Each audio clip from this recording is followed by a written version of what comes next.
आचार्य देव रचित ग्रंथादिराज समय सार पे अपना स्वाध्याय चल रहा है। आज देखे तो तीसरा अधिकार चालू हुआ है। पहला जो पूर्व रंग यानी जीव अधिकार था, 1 से 38 गाथा तक वो विषय चला। दूसरा जीव जीव अधिकार 39 से 68 गाथा तक चला, 68 गाथा तक। 30 गाथा उसमें थी। और ये तीसरा कर्ता कर्म अधिकार शुरू हुआ है। वो 69 69 से 144 144 गाथा तक 74 गाथा इसमें है। इसमें से अपने 3 गाथा चली है। उसको थोड़ा देखे तो 69 और 70 गाथा से उसमें ये बात आई थी कि कुनकुन आचार्य देव बता रहे हैं, मतलब उनको ये कहना है कि जब तक यह जीव आश्रव के और आत्मा के विशेष को, यानी उसके जो दोनों में अंतर है, उसको नहीं जाने, तब तक वह अज्ञानी रहता है और आश्रव में लीन होता है। मतलब आश्रव में राग देश क्रोध आदि में लीन रहता है और वो आश्रव को अपना कर्म बनाते उसका कर्ता बनता है और इस प्रकार से उसको बंध होता है। ऐसा 69 और 70 गाथा में इतनी बात आई थी। उसको सिद्ध भी किया था कि किस प्रकार से उसकी कर्ता कर्म की अज्ञानी की प्रवृत्ति चलती आश्रव के साथ, क्रोध आदि के साथ, राग आदि भाव के साथ, वो किस प्रकार से उसका कर्ता बनता है। वो सब बातें चली थी। इसके बाद ये चलने के बाद 71 नंबर की गाथाई, वहां पे एक प्रश्न हुआ था कि इस कर्ता कर्म की प्रवृत्ति का अभाव कब होएगा, जो अनादि से अज्ञान से चल रही है। उस कर्ता कर्म की प्रवृत्ति का अभाव कब होएगा, या उसको ऐसा भी कह सकते हैं कि इस जीव को अनादि से कर्ता कर्म की प्रवृत्ति से बंध हो रहा है, तो बंध का अभाव किस प्रकार से होएगा। तो वहां पे कुनकुन आचार्य देव ने 71 गाथा में ये बताया कि जब यह जीव आत्मा का और आश्रव के अंतर को और भेद को जानता है, तो जानने मात्र से उसको बंध नहीं होता। ऐसा 71 नंबर की गाथा में लास्ट अपने स्वाध्याय में चला था। अभी आगे 72 गाथा आएगी। तो इसमें इस प्रकार का प्रश्न है कि ऐसे आत्मा और आश्रव में जो अंतर है, तो वो अंतर को जानने मात्र से, मतलब ज्ञान मात्र से बंध का अभाव कैसे हो जाता है, ऐसा प्रश्न है। वह प्रश्न शॉर्ट में इतना है कि ज्ञान मात्र से बंध का निषेध किस प्रकार से होता है, खाली जानने मात्र से कैसे बंध का अभाव हो गया। तो उसका उत्तर इस 72 नंबर की गाथा में कुनकुन आचार्य देव ने दिया है और उसके बाद में अमृतचंद्र आचार्य देव ने बहुत विस्तार से समझाया है। तो कुनकुन आचार्य देव का जवाब क्या है वो पढ़ रहे हैं। 72 नंबर की गाथा है, वो हिंदी में पढ़ रहे हैं। असुचीपना विपरीतताए, आश्रवों के जान के, अरु दुख कारण जान के, इनसे निवर्तन जीव करे। देखो गाथा में देखेंगे तो 3 लक्षण आश्रव के दिखाए है। एक अशुचिपना, आश्रव का अशुचिपना है, मतलब आश्रव अशुचि है, मैले है ऐसे। फिर आश्रव विपरीतता बोला, मतलब आत्मा के स्वभाव से विपरीत स्वभाव वाले हैं। तो एक आश्रव अशुचि है, आश्रव विपरीत है और आश्रव दुख के कारण है। ऐसे 3 प्रकार से आश्रव का स्वरूप बताया, लक्षण बताया। और उसके सामने टीका में, अभी गाथा में बात नहीं ली है, लेकिन टीका में अमृतचंद्र आचार्य देव ने जीव के बारे में भी बताया। जब कुनकुन आचार्य देव ने आश्रव का अशुचिपना बताया, तो अमृतचंद्र आचार्य देव ने आत्मा का शुचिपना बताया। फिर कुनकुन आचार्य देव ने जीव के स्वभाव से विपरीत स्वभाव है, मतलब जड़ स्वभाव वाला है, ऐसा बताया। तो अमृतचंद्र आचार्य देव ने साथ में ये भी बताया कि जीव है, आत्मा है, वो विज्ञान गण स्वभाव वाला है, जानना देखना स्वभाव वाला है। और तीसरी बात, कुनकुन आचार्य ने आश्रव को दुख का कारण बताया कि आश्रव दुख का कारण है। तो अमृतचंद्र आचार्य देव ने ये बताया कि जो आत्मा है वो दुख का अकारण है, मतलब वो दुख का कारण कभी नहीं हो सकता। तो इस प्रकार से पूरी टीका भी चलेगी अमृतचंद्र आचार्य देव की। कुनकुन आचार्य देव ने खाली इतना ही बताया कि आश्रव है अशुचि है, आश्रव है वो जीव के आत्मा से विपरीत स्वभाव वाले है और दुख के कारण है। तो ऐसा जानने मात्र से बंध का अभाव हो जाता है, लेकिन वो समझना तो पड़ेगा कि इसमें बंध का अभाव किस प्रकार से होता है, इतना जानने मात्र से, ऐसा प्रश्न था।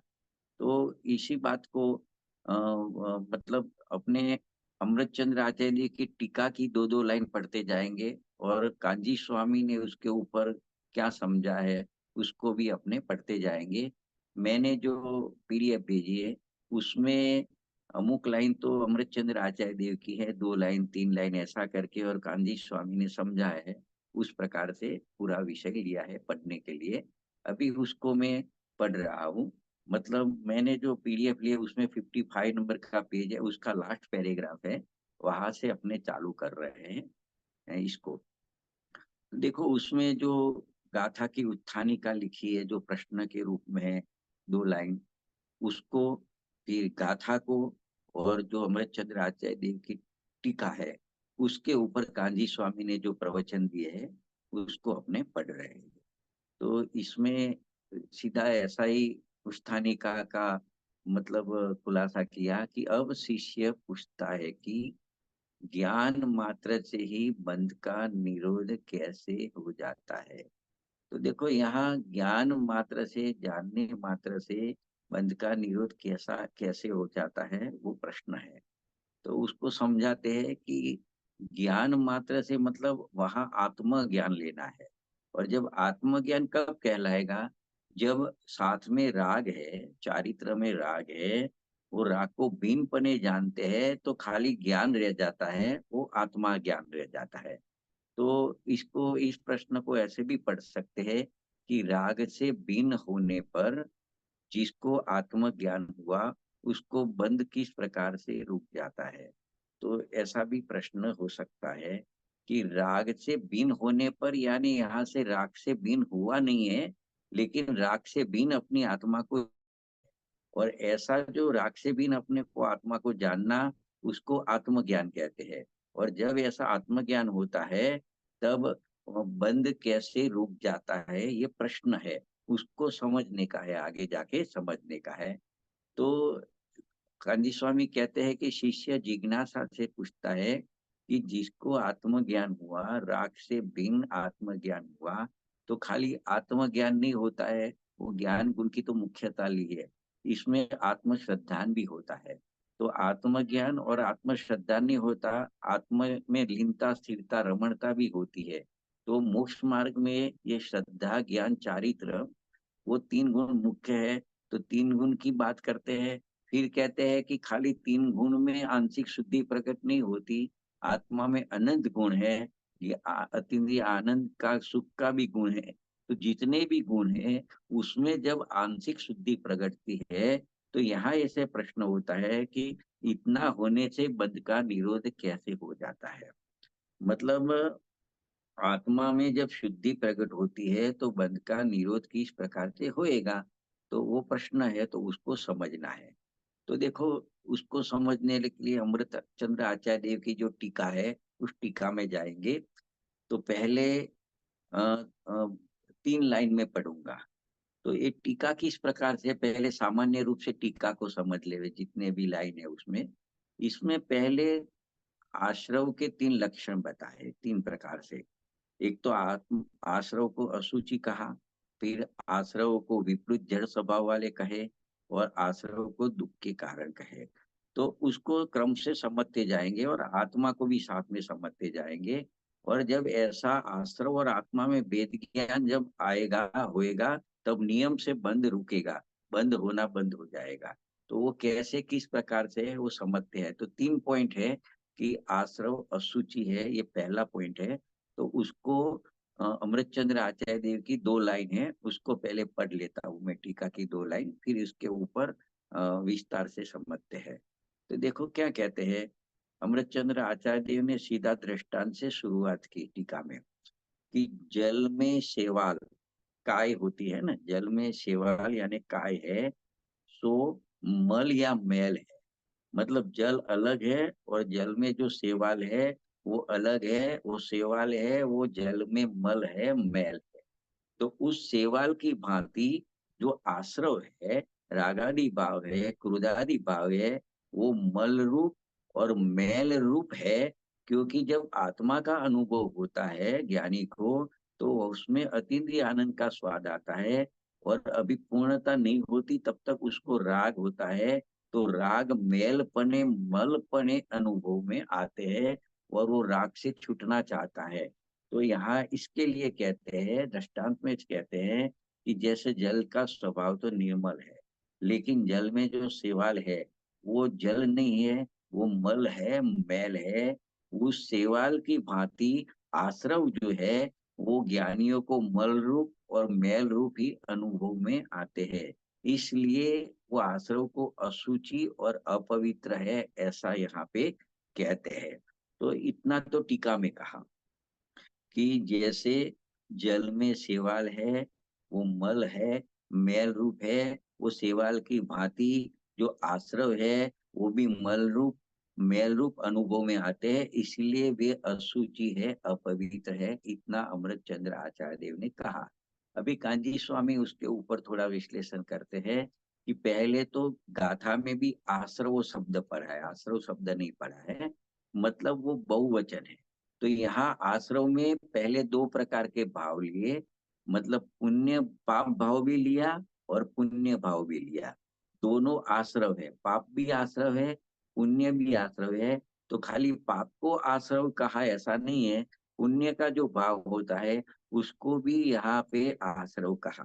मतलब इसमें ये कहना चाहते हैं कि जो हिंसा झूठ चोरी कुशील का परिणाम होता है वो तो मैल रूप मल रूप है, अशुचि है। लेकिन जो दया दान व्रत जब भक्ति का परिणाम आता है वो भी आत्मा में मल रूप है, मैल रूप से अनुभव में आता है। इस प्रकार से वो कहना चाहते हैं। इसको देखो समझो तो, इस शरीर की बात करें तो शरीर में हाड़ मांस चमड़ा आदि होता है, तो वो तो अशुचि है ही। उसकी बात तो बहुत दूर है, मतलब वो तो बहुत स्थूल बात है। लेकिन जो पाप भाव होते हैं, हिंसा झूठ चोरी कुशील वगैरह के पाप भाव होते हैं, वो भी अशुचि अपवित्र है, ऐसा सब लोग कहते हैं, उसमें भी कोई दम नहीं है। लेकिन यहाँ तो उसके आगे की बात करते हैं। यहाँ तो कहते हैं कि जो दया दान व्रत भक्ति पूजा के जो भाव होते हैं वो पुण्य भाव है, वो भी अशुचि और अपवित्र है, ये समय सार समझना है। तो ज्ञान मात्र भाव से अलावा आत्मा के आश्रय से जो वितराग भाव शुद्धता रूप भाव प्रकट होते हैं वही सूची होएगा। उसके अलावा जो विकार है, विभाव है, स्वभाव से विरुद्ध भाव है, वो सब भाव को यहाँ अशुचि और अपवित्र कहने में आता है। यहाँ तक तो गांधी स्वामी कहते हैं कि जिस भाव से तीर्थंकर नामकरण बंधता है वो भाव भी मलिन है, ऐसा यहाँ कहने में आया है। और देखो, जब शुभ भाव में पुण्य भाव में धर्म मानने वाले अज्ञानी होते हैं, उनको ये बात थोड़ी कठिन लगेगी, थोड़ी अटपटी लगेगी, थोड़ी बुरी भी लग सकती है। परंतु जो जो स्वरूप के रसिक पुरुष है, जो अपने ज्ञान स्वभाव को बराबर जानते हैं, ज्ञान आनंद स्वभाव को जानते हैं, उनको तो ये शुभ भाव है पुण्य भाव है वो मलिन ही अनुभव में आते हैं। इसीलिए तो वो शुभ भाव को पुण्य को भी है मानते हैं। ये ज्ञानी पुरुष का अनुभव है। तो देखो यहाँ ये कहना है कि राग की चाहे कितनी भी मंदता हो, कैसा भी ऊंचे प्रकार का शुभ परिणाम क्यों न हो, फिर भी वह मैल है, अशुचि है, जड़ है। शास्त्र में कोई जगह पे व्यवहार से वो पुण्य का जो परिणाम होता है उसको अमृत स्वरूप कहा है, शुभ भाव को अमृत स्वरूप कहा है। लेकिन वास्तव में देखा जावे तो वो शुभ भाव है, पुण्य के परिणाम है, वो जहरी है। अमृत का सागर तो एक भगवान आत्मा मात्र ही अमृत का सागर है। बाकी जितने भी विकार है विभाव है, चाहे पाप भाव होए चाहे पुण्य भाव होवे, वो सब अपवित्र है, मलिन है, जहर ही है। कि जिसको आत्मा का अनुभव आता है अंतर में, उस जीव को राग का, शुभ राग का, मंद राग का परिणाम होता है, तो उसको आत्मा का अनुभव का भाव हुआ है। उसके साथ में जो शुभ राग आता है, कषाय की मनता का भाव आता है, तो उसके ऊपर आत्मपने का आरोप करके वो शुभ राग को व्यवहार से अमृत कहने में आता है। लेकिन निश्चय से देखे तो वो शुभ राग है, वो जहर ही है, अशुचि है और अपवित्र है। तो इतनी तो आसव की बात की पहले पॉइंट में। अभी टीका में अमृत चंद्र आचार्य देव की जो सलंग टीका है शुरुआत में, उसमें दूसरी दो लाइन लिखी है। वहां इसके सामने आत्मा की कंपैरिजन की है कि आश्रव को, वही चाहे पाप के परिणाम हो चाहे पुण्य परिणाम है, वो अशुचि है, अपवित्र है, मैल है, जहर है, ऐसा कहा। उसके सामने अभी दो लाइन में टीका की पढ़ता हूँ, अमृत चंद्र आचार्य देव की मूल लाइन, कि भगवान आत्मा तो सदा ही अति निर्मल, चैतन्य मात्र स्वभावपणे से, ज्ञायक मात्र होने से अत्यंत सूची है। वो पाप पुण्य के परिणाम है, वो मलिन है, अपवित्र है। लेकिन अपनी जो आत्मा है, अंदर जो त्रिकाली स्वभाव है अपने आत्मा का, वो ज्ञायक स्वरूप से रहा हुआ है। उसका स्वभाव जानना मात्र है, उसका स्वभाव राग द्वेष करना नहीं है। तो इसके लिए वो ज्ञायकपणे मात्र से आत्मा को शुचि और पवित्र और उज्जवल कहा है। और यहाँ पे मूल टीका में अमृतचंद्र आचार्य देव ने आत्मा को भगवान आत्मा कहकर संबोधित किया है। अपनी आत्मा को खाली आत्मा ना कि नहीं कहा, अपने स्वभाव को संबोधित करते हुए भगवान आत्मा कहा। किसी को प्रश्न हुए कि अपनी आत्मा अभी इस समय भी भगवान है, तो इसको जवाब देते हैं कि हाँ, वह आज भी अभी भी भगवान ही है और तीनों काल में भगवान है। क्योंकि शक्ति रूप से देखे अपनी आत्मा को, तो उसमें अभी भी त्रिकाल भगवान पना है। क्योंकि जब अपने में भगवंतपना नहीं होता, तो पर्याय में जो भगवंतपना आता है वो कहाँ से आता है? जो शक्ति रूप होता है वही पर्याय में व्यक्त होता है। शक्ति की ही व्यक्ति होती है। जो त्रिकाल स्वभाव से प्राप्त होता है वो प्राप्त की ही पर्याय में प्राप्ति होती है।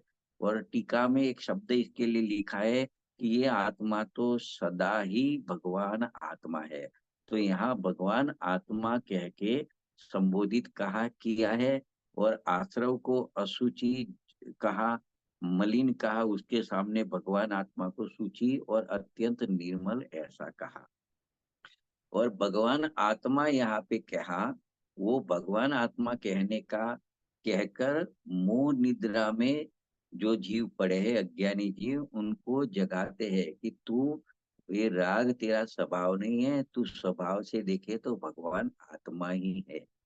जिस तरह माता पालने में सोए हुए बालक को, वो उनके गुणों की बखान करके माता जगाती है बालक को, उसका वखान करती है कि बेटा तू तो सयाना रे, वह तो पाटे पे बैठ के नाया रे। हमारे गुजराती में कहते हैं कि दीकरो मारो डायो ने पाटले बेसीने नायो। ऐसे ऐसे वो माता होती है, वो बच्चों को मतलब बखान करती है। इसी प्रकार यहाँ संत है, वो संसारी प्राणी को भगवान कहकर जगाते हैं। माता तो असली में पालने में सुलाती है, और ये जिनवानी माता है या आचार्य भगवंत है, वो तो मोही जीव को मुंह से जगाते हैं कि तू भगवान आत्मा है, तू जाग, और जागने का समय आ गया है। अभी मोह नींद में सोने का समय नहीं है। इस प्रकार जैसे कि लोरियो गा के जिनवाणी माता मोह नींद से संसारी जीवों को जगाती है। तो अभी पहले बोल में क्या बात हुई, अपने इसका निष्कर्ष निकालते हैं। पहले बोल का, तीन बोल की चर्चा चलेगी, फिर तीन बातें और चलेगी, तब अपनी टीका पूरी होएगी। तो पहले बोल में क्या लग लिया कि पुण्य और पाप के परिणाम है। इसके सामने अपनी आत्मा को देखे तो भगवान आत्मा कह के पुकारा कि भगवान आत्मा तो सदा ही अति निर्मल ही है। एक तो सदा ही कहा, मतलब स्वभाव की बात की तो तीनों काल भगवान आत्मा है, ऐसे सदा ही, अथवा तीनों काल आत्मा अति निर्मल है।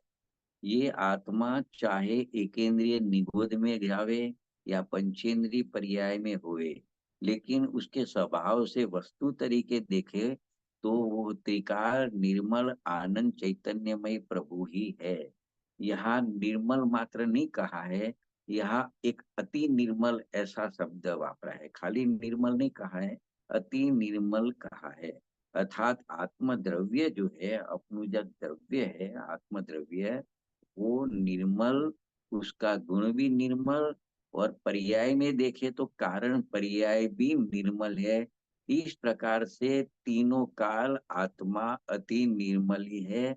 इस स्वभाव की दृष्टि से बात है, पर्याय में राग है, वो बात को गौण करके और स्वभाव की तरफ से कहा जाता है कि सदा तीनों काल आत्मा, भगवान आत्मा तो निर्मल ही है, उसका द्रव्य निर्मल, उसके गुण निर्मल, और उसकी कारण पर्याय है वो भी निर्मल है। मतलब उसको जब देखो तब वो निर्मल ही है, स्वभाव से देखो तो वो निर्मल ही है। ऐसा पवित्रता से स्वभाव आत्मा का भरा हुआ है, वो निर्मल आनंद का नाथ है। चैतन्य मूर्ति भगवान आत्मा सदा ही अति निर्मल है, पवित्र है।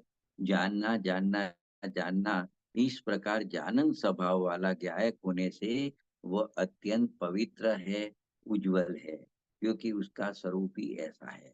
तो यहाँ क्या बात आई कि पुण्य पाप जो आश्रव है वो मलिन है, अशुचि है, और भगवान आत्मा है वो जानना मात्र स्वभाव वाला होने से अति निर्मल है।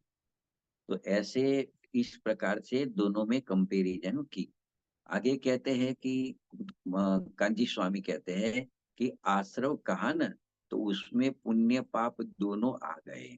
क्यों दोनों आ गए? कि जब सात तत्व की बात करते हैं, जीव, अजीव, आश्रव, बंध, संवर, निद्रा, मोक्ष, वो सात तत्व की बात करते हैं, उसमें आश्रव में पुण्य आश्रव और पाप आश्रव दो ऐड करते हैं तो 9 पदार्थ हो जाते हैं। तो ऐसे 9 हो जाते हैं, 9 तत्व कहे।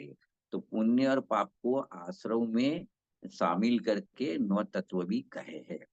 तो ज्ञानी को देखो, यहाँ ज्ञानी होता है, उसको भी शुभ अशुभ दोनों भाव आते हैं, लेकिन उसके ज्ञान में शुभ अशुभ भाव, वो स्वभाव को देखता है ज्ञानी, तो स्वभाव से शुभ अशुभ भाव को भिन्नपने देखता है और वो भिन्नपने ही रहता है।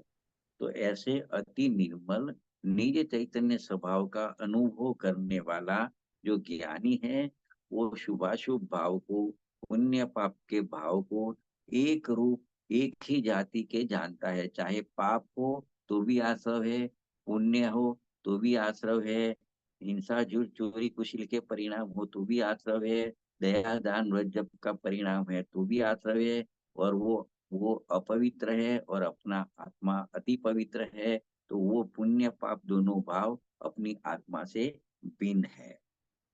तो यहाँ पे तात्पर्य ये है कि जैसे पाप वत पुण्य के भावों को भी यहाँ छोड़ने योग्य ही जानता है और ऐसा ही मानता है। जो ज्ञानी होता है वो पाप को जिस तरह से हे मानता है, उसको छोड़ने योग्य मानता है, इसी तरह पुण्य के जो परिणाम होते हैं, शुभ भाव होते हैं, उसको भी छोड़ने योग्य हे मानता है, हे जानता है। ऐसा ज्ञानी का स्वरूप है।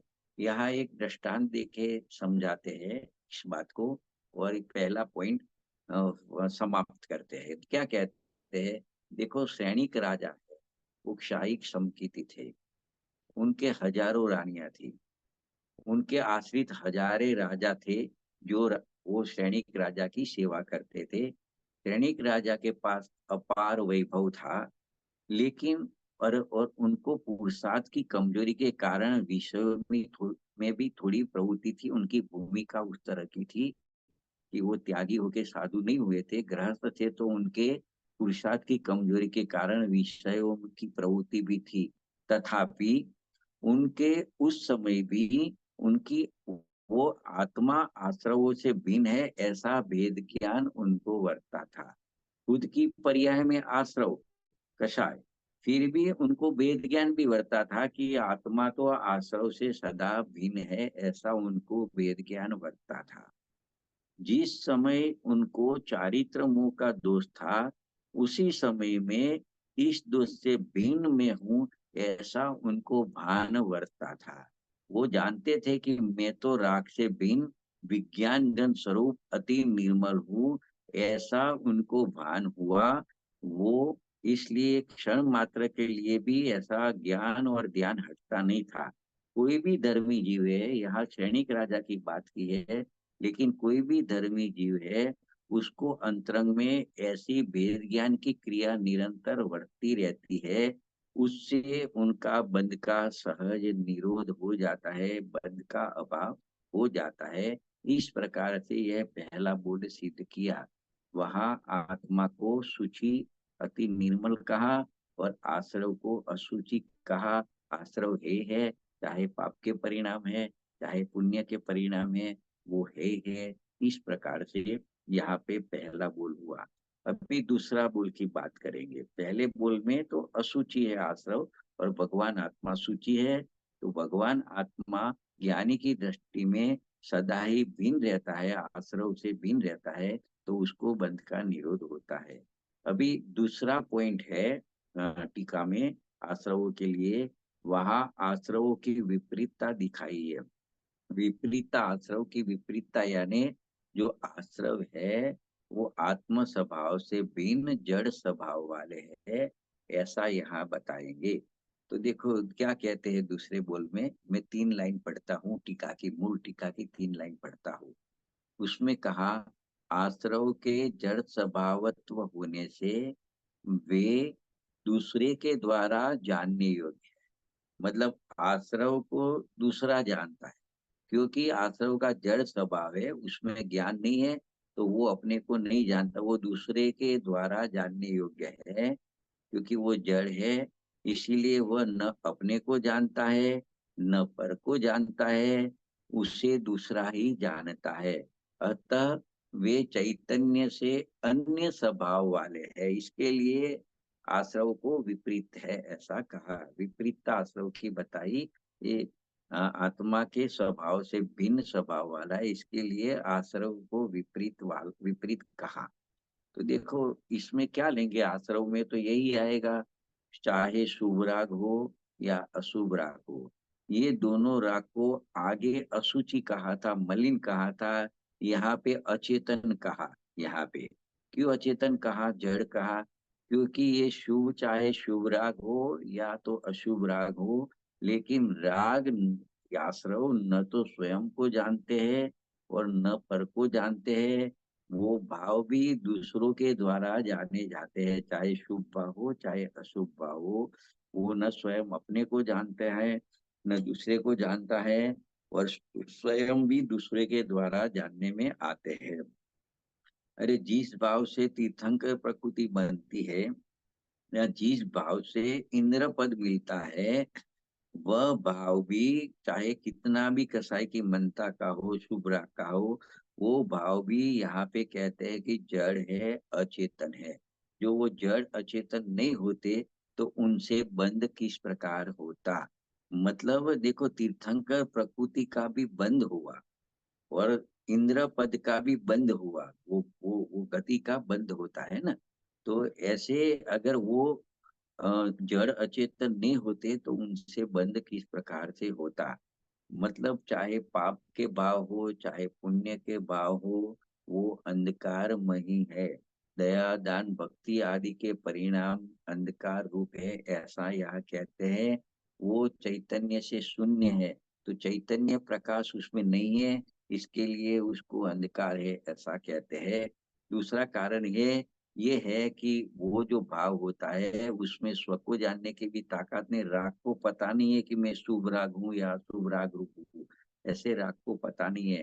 तो वो न स्वयं को जानते हैं, न अन्य को पर को जानते हैं, बल्कि चैतन्य द्वारा जाने जाते हैं। इसलिए वे भाव चैतन्य से अन्य स्वभाव वाले हैं। देखो इसको 5 पांडवों के दृष्टांत के द्वारा भी गांधी स्वामी समझाते हैं कि शत्रुंजय पहाड़ पर पांचों पांडव युधिष्ठिर, भीम, अर्जुन, सहदेव और नकुल, वो पांचों पांडव मुनि अवस्था में ध्यान में लीन थे।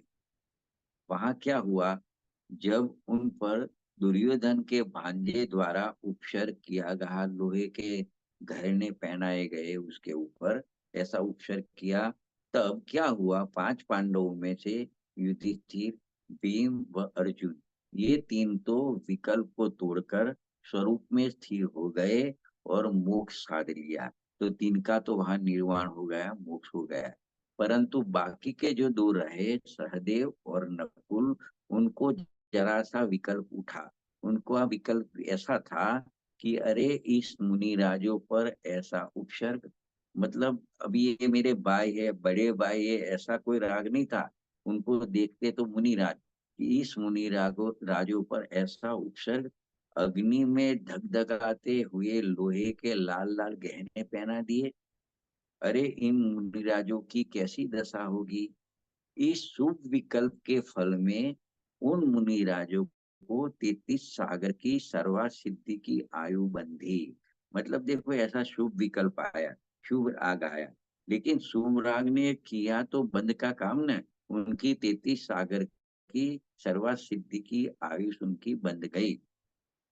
और दूसरा क्या नुकसान हुआ, कि जैसे वो तीनों मुनिराजों ने केवल ज्ञान ले लिया और निर्वाण पद को प्राप्त कर लिया, तो ये दो मुनिराजों को ऐसा शुभ परिणाम आया। तो 33 सागर की आयु बंधी, तो 33 सागर तक इतना दूर हो गया उनका केवल ज्ञान, और निर्वाण उनका इतना दूर हो गया। और मुनि दशा में थे तो संयम दशा में थे। अभी सर्वा सिद्धि में देव पद में जाएंगे तो वो असंयमी होते हैं, तो उनको असंयम दशा में 33 सागर तक रहना पड़ा। तो इतना सारा नुकसान एक शुभ विकल्प आने से हुआ। इसके लिए यहाँ कहते हैं वो शुभ विकल्प है, वो भी जड़ है, अचेतन है, और आगे के बोल में कहा कि वो मलिन है, अपवित्र है, और इसके लिए ऐसे विकल्प आने से बंद होता है, ऐसा यहाँ पे सिद्ध करना चाहते हैं। फिर वहां सर्वा सिद्धि में से भले वो दो आएंगे, मनुष्य पर्याय धारण करेंगे और मुनि पद धारण करके साधना करके मोक्ष पाएंगे, वो बात अलग है। लेकिन उनको 33 सागर तक की तो जेल हो गई संसार में रहने की। उसका कारण है शुभ भाव, शुभ विकल्प। इसीलिए यहाँ शुभ्रा को जड़, अचेतन और मलिन, अशुचि कहा है। तो देखो, ऐसा विकल्पों का, शुभ विकल्प का भी ऐसा फल आता है। तो यहाँ ऐसा कहते हैं कि सादर में मुनिराजों की प्रति किया गया शुभ विकल्प भी जड़ है, अचेतन है, क्योंकि वो संयोगी भाव है, वो स्वभाव भाव नहीं है। तो इससे संयोग ही प्राप्त होते हैं, उससे आत्मा की उपलब्धि होती नहीं है, संयोग की ही उपलब्धि होती है। इन शुभ विकल्पों से पुण्य के जड़ रजकण बंदे, वे भी जड़ है, अचेतन है, चैतन्य से अन्य स्वभाव वाले हैं। मतलब ये शुभ विकल्प भी जड़ है, और शुभ विकल्प होने से जो कर्म बनता है वो भी जड़ है, और वो जो कर्म बंदे, जड़ कर्म बंदे, उनका जो फल आया वो भी जड़ है। मतलब जड़ का फल जड़ ही मिलता है। तो इस प्रकार से ऐसे आश्रवों को, शुभ राग को, पुण्य के परिणाम को भी यहाँ भी जड़ और अचेतन कहा है। इसके सामने आत्मा की बात करेंगे कि वो तो जड़ अचेतन है। तो आगे टीका में पढ़ते हैं कि भगवान आत्मा तो अपने सदा विज्ञान घन स्वभाव बना होने से स्वयं ही चेतक यानी ज्ञाता है, जानने वाला है। वो आत्मा अपना स्वभाव तो स्व को भी जानता है और पर को भी जानता है, इसलिए चैतन्य से वो अनन्य स्वभाव वाले है, चैतन्य से अन्य स्वभाव वाले नहीं है। जैसे आश्रव है, पुण्य पाप के परिणाम है, वो अपने को भी नहीं जानते, पर को भी नहीं जानते, पर के द्वारा जानने में आते, इसके लिए वो चैतन्य से अन्य स्वभाव वाले है। लेकिन लेकिन ये भगवान आत्मा है, वो विज्ञान ग्रंथ स्वरूप बना होने से स्वयं ही ज्ञाता है, मतलब स्व और पर को जानता है, इसलिए चैतन्य से अनन्य स्वभाव वाला है, मतलब चैतन्य से जुदा नहीं है। ऐसा यहाँ कहा अमृतचंद्र आचार्य ने। उसको गांधी स्वामी समझा रहे हैं कि आश्रव है वो जड़ अचेतन है, इसके सामने अपना भगवान आत्मा कैसा है, विज्ञान गण स्वभाव वाला है, चेतक स्वभाव वाला है। ऐसा समझा रहे कि आत्मा तो सदा ही विज्ञान गण स्वभावी है। विज्ञान गण का अर्थ क्या होता है कि ज्ञान का घन पिंड ठोस है। तीनों काल ऐसा ठोस पिंड है आत्मा का स्वभाव कि उसमें पर का या राग का प्रवेश नहीं हो सकता है। जैसे पहले जमाने का घी आता है, उसमें अंगली तक नहीं जाती थी, तावेता भी बैंड हो जाता था, ऐसा वो घन हो जाता था, जम जाता था। इस प्रकार से आत्मा का स्वभाव भी विज्ञान घन है। तो जैसे उसमें अंगुली नहीं जाती है, इस प्रकार से आत्मा का स्वभाव ऐसा विज्ञान घन है, उसमें राग का या पर का प्रवेश हो सकता नहीं है। ऐसा विज्ञानगण स्वभावी होने से स्वयं ही चेतक ज्ञाता है, मतलब जानने वाला है। वो स्व व पर को जानता है। स्वयं विज्ञानगण स्वभाव वाला होने से स्वयं को जानता है, तथा जो राग होता है उसको भी जानता है। मतलब पर पदार्थों के अनंत भावों का ज्ञान होते हुए भी उसमें पर का ज्ञान में पर का प्रवेश होता नहीं है। ऐसा विज्ञान घन स्वरूप निविड़ है आत्मा। ऐसा विज्ञान घन स्वरूप आत्मा स्वयं ही चेतक है, मतलब ज्ञाता है, मतलब जानने वाला है।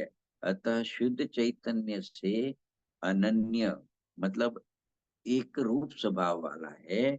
जबकि रागादि विकार है, वो स्वयं व पर को नहीं जानते हुए जड़ अचेतन होने से चैतन्य से अन्य स्वभाव वाले हैं।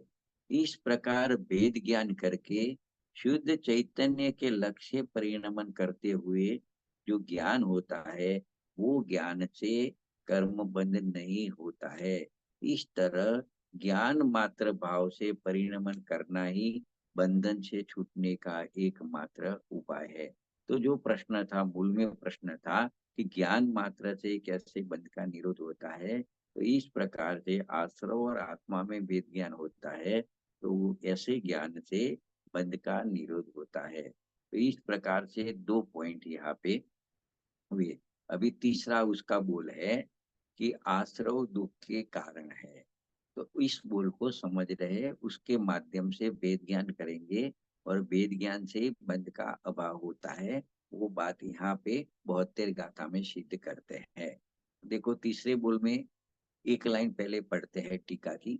उसमें अमृतचंद्र आचार्य कहते हैं कि आश्रव आकुलता को उत्पन्न करने वाले होने से दुख के कारण है। मतलब आश्रव दुख के कारण क्यों है?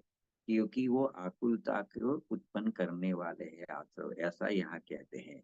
मतलब खाली पाप भाव आकुलता है ऐसा नहीं है। पुण्य और पाप दोनों ही भाव आकुलता उत्पन्न करने वाले हैं। मतलब दयादान आदि के शुभ भाव है, वो भी आकुलता उत्पन्न कराने वाले हैं। यह बात सुनने में थोड़ी कड़क कठोर लग सकती है, फिर भी ये बात सत्य है। मतलब ऊंचे में ऊंचा जो पुण्य का परिणाम है, वो वही है कि जिससे तीर्थंकर नामकरण की बंधन होता है। तो यहाँ तो कहते हैं जिस भाव से तीर्थंकर नामकरण बनता है, वह भाव भी आकुलता उत्पन्न करने वाला होने से दुख का कारण है। ऐसा ऐसा यहाँ तीसरे बोल में कहते हैं। तो देखो भाव पाहुर नाम का एक कुनकुन आचार्य का ग्रंथ है, अष्ट पाहुर में एक भाव पाहुर आता है। उसमें शुभ भाव की व्यवहार की बहुत बातें आती है। ऐसी भावना बांधने से तीर्थंकर प्रकृति का बंध होता है। मतलब ये जो 16 कारण भावना वगैरह है, वो भाता है जो जीव, उसको तीर्थंकर नाम प्रकृति का बंध होता है। इत्यादि बहुत बोल उसमें है। 25 प्रकार की भावना, 12 प्रकार की भावना, 16 प्रकार की भावना, ऐसे अलग अलग प्रकार की भावना बताई है। तो और वहां पे कहा है कि उससे वो भावना से तीर्थंकर प्रकृति की बंध होता है। तो वहां ये बताने का कारण ये है कि जिनको स्वभाव की दृष्टि होती है, लेकिन जब तक उसको पूर्ण वितराग दशा नहीं होती, तब तक भूमिका अनुसार धर्मी जीव को किस प्रकार के शुभ भाव आते हैं, वो शुभ भाव का वर्णन किया है। तो इसमें ये शुभ भाव में 12 भावना, 16 भावना, 25 प्रकार की भावना वगैरह भावनाओं का ज्ञान करा है कि ज्ञानी को जब आत्मा का अनुभव होता है लेकिन पूर्ण वितराग भाव उत्पन्न नहीं होता, तब तक आंशिक शुभ राग रहता है। वो राग किस प्रकार का है उसका वहां पे ज्ञान कराया है। जब ज्ञानी को भूमिका अनुसार अशुभ भाव आता है तो उसको शुभ भाव क्यों नहीं आएगा? तो शुभ भाव भी आएगा। तो शुभ भाव किस प्रकार का आएगा? तो इस प्रकार की भावनाओं वाला शुभ भाव आएगा। तो ऐसे उसका ज्ञान करा है। लेकिन यहाँ कहना है कि वो भले शुभ भाव कितनी भी कसाई की मनता का होवे, लेकिन वो आकुलता उत्पन्न कराने वाला है, ऐसा यहाँ 72 नंबर की गाथा में कह रहे हैं। आगे कहते हैं, शास्त्र में अतिचार रहित निर्दोष व्रत पालने, दया दान भक्ति आदि करने के अनेक व्यवहार कथन आते हैं कि ऐसा करो, दया करो, दान करो, व्रत करो, तप करो, भक्ति करो, पूजा करो, यात्रा करो। इस प्रकार के कथन जो व्यवहार के ग्रंथ है उसमें आता है। किंतु वहां यही बताना है कि ज्ञानी को भूमिका अनुसार, यानी धर्मात्मा जीव को इस प्रकार का शुभ राग आता है, आए बिना नहीं रहता है, उसकी बात वहां पे कहते हैं।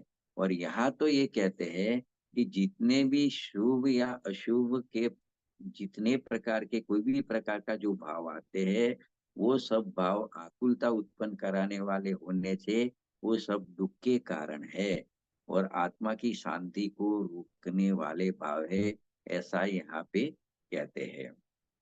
फिर आगे टीका में ले जाते हैं यही बोल के अंदर, उसमें 3 लाइन में पढ़ता हूँ टीका की, कि आश्रव आकुलता उत्पन्न कराने वाले हैं इसलिए दुख के कारण है। वो तो आश्रव की बात की। और अभी आत्मा की बात करें। और भगवान आत्मा तो सदा ही निराकुल स्वभाव के कारण किसी का कार्य तथा किसी का कारण न होने से दुख का अकारणीय अर्थात दुख का कारण नहीं है। क्या कहते हैं देखो इसमें, अमृतचंद्र आचार्य को क्या कहना है कि देखो शुभ भाव से स्वर्ग मिलता है और अशुभ भाव से नरक मिलता है। लेकिन दोनों भाव आखिर में तो बंध का कारण ही हुआ ना, एक में स्वर्ग का बंध हुआ, एक में नरक का बंध हुआ।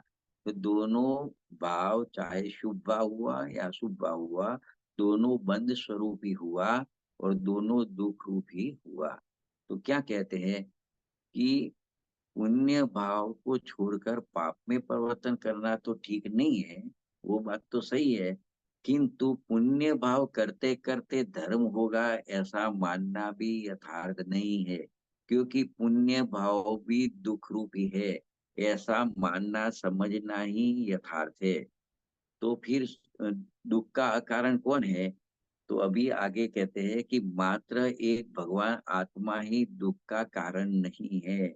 भगवान आत्मा चिदानंद प्रभु सदा ही तीनों ही काल निराकुल स्वभाव वाला है। इसके लिए वो आत्मा किसी का भी कारण नहीं है और किसी का भी कार्य नहीं है। तो एक और आत्मा में ऐसे देखे जावे तो अनंत शक्तियां है, उसमें से एक अकार्य कारण नाम की शक्ति भी आत्मा में है। उस शक्ति से देखे तो भी आ, उस शक्ति के कारण आत्मा अन्य का कार्य नहीं है।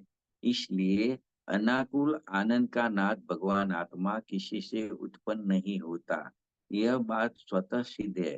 तथा आत्मा किसी का कारण भी नहीं है, अतः आत्मा ने पुण्य पाप के भाव को भी उत्पन्न नहीं किया है।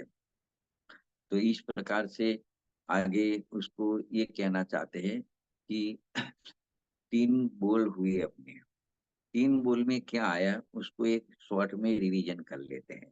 3 बोल की चर्चा चली। पहला बोल ये लिया और तीनों बोल में वेद ज्ञान बताया, आत्मा और आश्रव का, और ऐसा वेद ज्ञान होने से बंध का अभाव होता है, ये सिद्ध किया है। तो देखो अभी जितनी चर्चा चली अपनी 40-45 मिनट, उसमें क्या बात आई कि आत्मा और आश्रव की भिन्नता की बात आई। तो क्या बात आई, नंबर 1 देखे तो जो आश्रव भाव है, वो आश्रव भाव में पाप भाव भी ले लिए, पुण्य भाव भी ले लिए, अथवा तो अशुभ राग भी ले लिया, शुभ राग भी ले लिया, उसको शॉर्ट में ऐसे बोलेंगे आश्रव भाव। तो आश्रव भाव अशुचि है ऐसा कहा, तथा उसके सामने कहा भगवान आत्मा अत्यंत शुचि है। ये पहले बोल में गया। तो इस प्रकार से आश्रव और आत्मा में ऐसा भेद ज्ञान हुआ तो बंध का उससे निरोध हो गया। ये पहले बोल में इतना सिद्ध किया। दूसरे बोल में क्या सिद्ध किया कि आश्रव भाव जड़ है, अचेतन है, तथा उसके सामने आत्मा को क्या कहा कि भगवान आत्मा विज्ञान घन स्वभावी होने से चेतक है, शुद्ध चैतन्य मन है। तो इस प्रकार से आश्रव और आत्मा का वेद ज्ञान भी दूसरे बोल में कराया। तीसरे बोल में किस प्रकार से वेद ज्ञान कराया? तीसरे बोल में कहा कि आश्रव भाव आकुलता उत्पन्न करने वाले होने से दुख के कारण है, तथा भगवान आत्मा सदा ही अनाकुल स्वभाव होने से दुख का अकारण है। इस प्रकार देखो तीनों बोल में इस प्रकार से आश्रव से भिन्न अपना आत्मा, आश्रव से भिन्न अपना आत्मा कैसा है, आश्रव से भिन्न है। और जो स्वभाव बताया आत्मा भगवान आत्मा का, वो स्वभाव से अभिन्न है, ऐसा अपना आत्मा है। तो ऐसे आत्मा के सन्मुख होकर आत्मा और आश्रव का भेद ज्ञान प्रकट करना, ये गाथा का बोध है। अर्थात क्या उसको एक थोड़ी आध्यात्मिक भाषा में बोले तो उसको ऐसा कह सकते हैं, पर्याय को त्रिकाली में अभेद करना वह धर्म है, वह मोक्ष मार्ग है।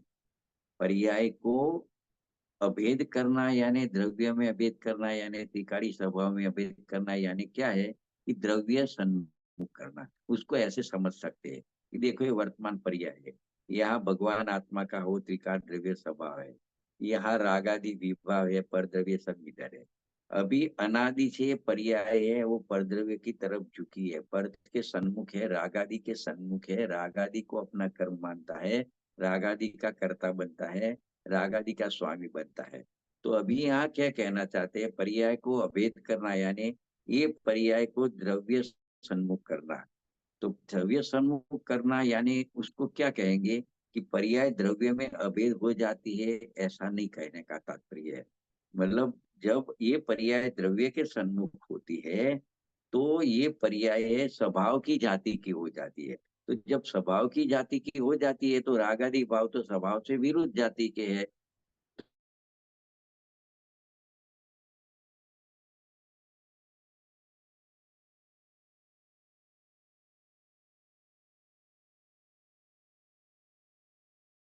तो ये राग से भिन्न पड़ जाती है, भाव की जाति की उत्पन्न हो जाती है तो राग से भिन्न हो जाती है, तो पर्याय द्रव्य में अभिन्न हो गई ऐसा कहा जाता है। और आश्रव से भिन्न हो गई ऐसा कहा जाता है। तो जब आश्रव से भिन्न हो जाती है, ऐसे हो जाती है, तो वहां बंध का अभाव हो जाता है। तो इस प्रकार से जब वेद ज्ञान होता है तो वो वेद ज्ञान को ही धर्म कहते हैं, उसको ही मुक्त मार्ग कहते हैं। और जब पर्याय में ऐसा धर्म और मुक्त मार्ग प्रकट होता है तो वहां पे बंद होता नहीं है। तो इस प्रकार से वेद ज्ञान होने से बंध का और आश्रव से निवृत्त हो जाता है आत्मा। तो इस प्रकार से पूरा अमृतचंद्र आचार्य जी ने 3 पॉइंट से आत्मा और आश्रव का वेद ज्ञान कराया है। और जब आश्रव से भिन्न अपने आत्मा का ज्ञान हुआ, श्रद्धान हुआ, आत्मा में रमणता हुई, ऐसा श्रद्धा ज्ञान रमणता चारित्र रूप जो मोक्ष मार्ग प्रकट हुआ, तो उसको बंद होता नहीं है। तो वहां जो प्रश्न था मूल कि ज्ञान मात्र से बंध का अभाव कैसे हो जाता है, तो यहाँ ज्ञान मात्र तो कहा, इसमें मात्र कह के बाकी क्या श्रद्धा है, चारित्र है, बाकी जितने गुण है उसका निषेध नहीं कहा है, किया है। ज्ञान मात्र कह के राग आदि भाव का, विकार का, शुभ भाव का, अशुभ भाव का, पुण्य भाव का, पाप भाव का निषेध किया है। और ज्ञान मात्र कह के ज्ञान में आत्मज्ञान लिया, आश्रव से बिन आत्मज्ञान लिया, आत्म श्रद्धा लिया, और आत्मा में लीनता स्थिरता ली। इस प्रकार से मोक्ष मार्ग प्रकट हुआ। तो जब ऐसे मोक्ष मार्ग प्रकट हो गया तो ऐसे अनंतानुबंधी और मिथ्यात्व का बंध तो होता ही नहीं है। और आगे जाके जैसे जैसे स्वरूप में लीनता स्थिरता बढ़ती है तो बाकी के जो विकार है, विभाव है, उसका भी बंध का अभाव हो जाता है। इस प्रकार से ज्ञान मात्र से बंध का अभाव होता है। ऐसा यहाँ पे सिद्ध किया है। तो यहाँ पे अपने इसको विराम करते हैं। कोई 5-7 मिनट बाकी है, कुछ प्रश्न हुए या कुछ दूसरी बात हुए तो कर